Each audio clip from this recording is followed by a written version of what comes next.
How many people have had a flying dream where it's like full color and you're flying along? All right, that's your astral body.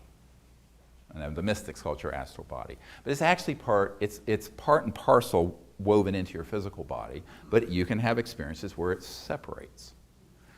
And you can travel through that modality to other places, other dimensions. And this has been done for thousands of years. There's many, many accounts in the literature about people doing this.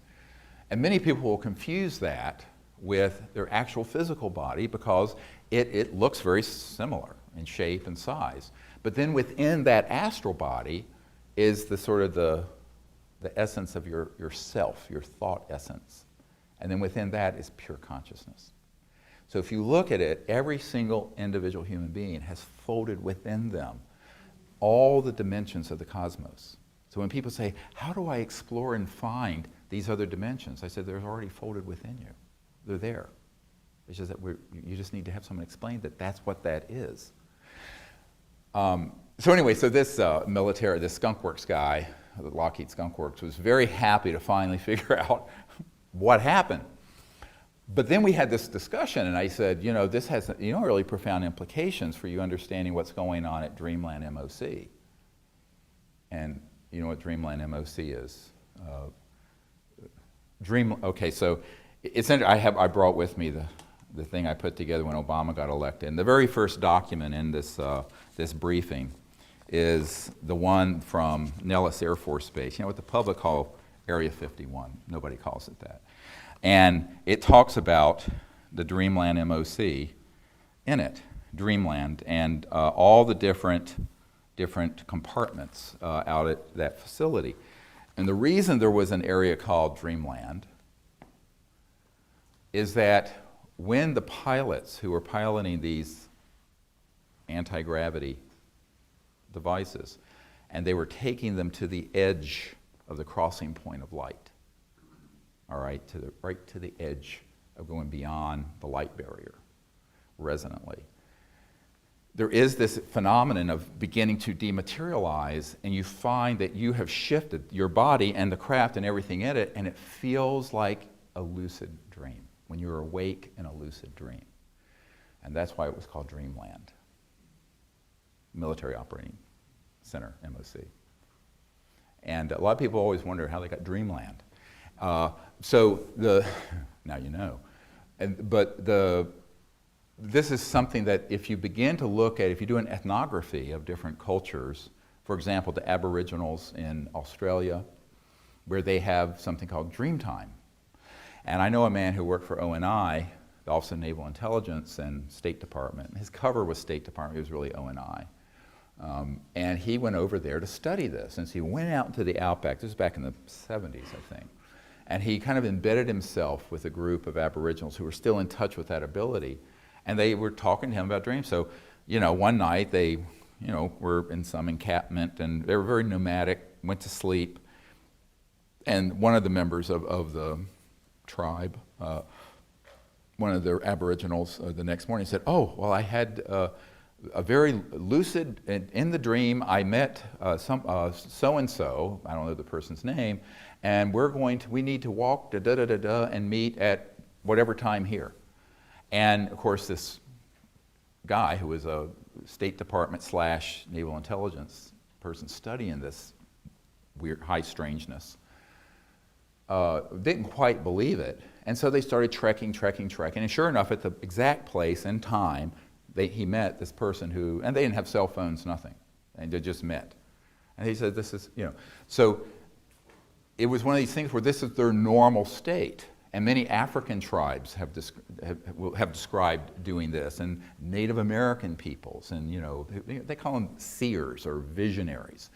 But it's really just the capability of the conscious mind to be disciplined in the dream state, sleep state, to awaken into this dream, and then be in control while you're having it. That's the lucid part, and begin to explore. And you can explore things in this world or other worlds that way. Now, really what we do when we do the Close Encounters of the Fifth Kind protocols is that we're going into deep meditation and doing it consciously. We're not going to sleep. Well, some people go to sleep because we're out till 2 in the morning. But we're doing this through a technique, a meditative technique and a protocol, which you can all use and practice. And practice makes perfect. I'll tell you, you need to practice it for it to really work effectively. But the concept is what you need to understand. How does it work? Well, if you're talking about connecting to an interstellar civilization, they may or may not be in the area and not in this linear dimension. Maybe they're dematerialized and they're hovering over the White House. Could be. Why not? Who would detect it? Nobody would detect it if it shifted far enough out of this dimension. But it could pop into view instantly. So it's not just that they're traveling faster than the speed of light. They can be shifted beyond the speed of light and be, quote, stationary, but kind of superimposed around this space, but beyond 3D space. Does that make sense? So it could be in this room. It could be anywhere.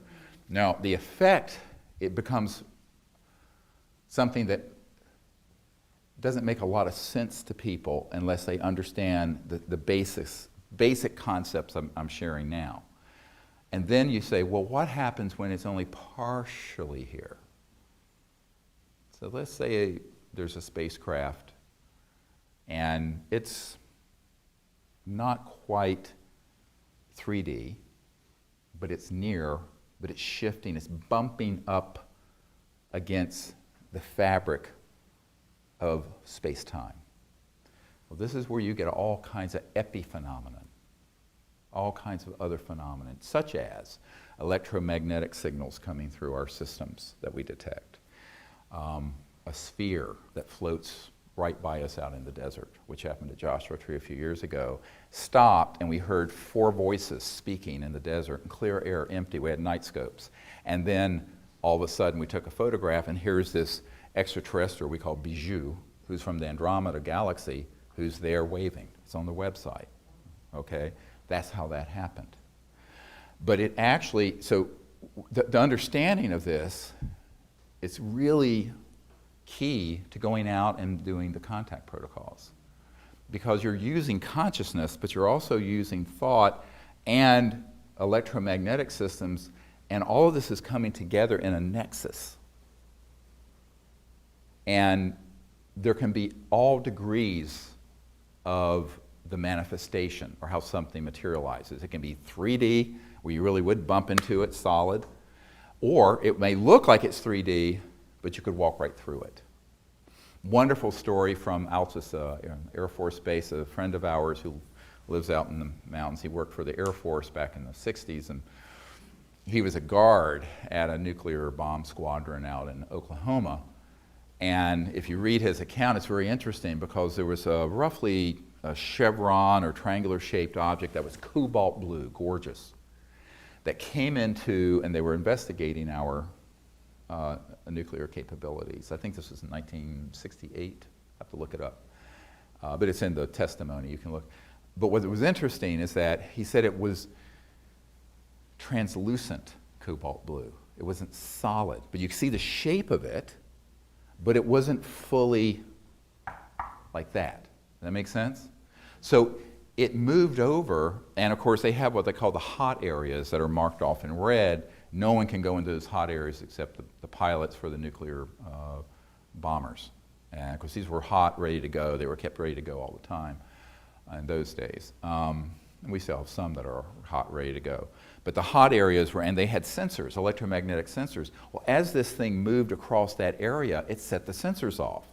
So even though it wasn't 3D, totally physical, visually you could see this outline of this cobalt blue ship. And it was enough in this dimension to put off electromagnetic fields that the electronic sensors went off, which ended up being a disaster because they went to a full alert and had to scramble those jets and move them off the base, which is what happened. But the craft was never 3D, fully 3D. Does this make sense? So many times people will see something and they'll go, well, I saw it, but I'm not sure. And in fact, that's how this guy approached me. I'm not sure and I said, well, just describe it. Don't editorialize it. And he described it. I said, oh, well, I know exactly what that is. That was a craft of that shape and dimension that was still shifted, its molecular and atomic structure, resonant field was still shifted high enough that it wasn't totally 3D, but you could see the glow and outline of it, kind of like an astral body or ghost. Cool stuff, huh? Is this too much information too quickly? Okay, so we're going to have a whole hour and a half of question and answer for later anyway, so make notes on your little tablets or whatever you want to do if you have questions that come to your mind. The reality is when we're observing ETs, their physical bodies can also do the same thing. So if you look at this ET we call Bijou that appeared at Joshua Tree National Park, we're probably going to do a week training there in April if you want to come. We go to this place, it's amazing, in the heart of this 800,000 acre park. And was that with the naked eye, nothing was seen. Now, the ears could hear 4 ETs speaking. I don't know what language they were speaking. Andromedan? I don't know. But when the person took the photo, Raven, a member of our team, took the photo, she just held her breath and had it open for 3 or 4 seconds, and here is this glowing field of energy and this being standing there, turned like this, waving at us. And on the top of his head, if you look very carefully, is what looks like a yarmulke. It's not, I don't think he's Jewish. It might be. There's a rabbi from Andromeda. No. But it's this thick, it's about this, it looks about that thick, and it's a white, and it's basically a teleportation assisting device. So it holds that field. So their physical body can phase in and out of 3D or 5D, 10D, whatever, resonantly shifting. Make sense? I'm looking around to see if I've lost everyone yet. Because understanding all of this, I'm trying to give examples of things that are really big lessons to understand when you're going to go out into the stars with your team in Largo or wherever, or California or wherever you're from. Now the other more fascinating part of this is that interstellar civilizations utilize what I call coherent thought emanating from a deep level of quiet mind that's very directional, very specific, the way we would utilize a laser and a laser disc or a fiber optic system with lasers.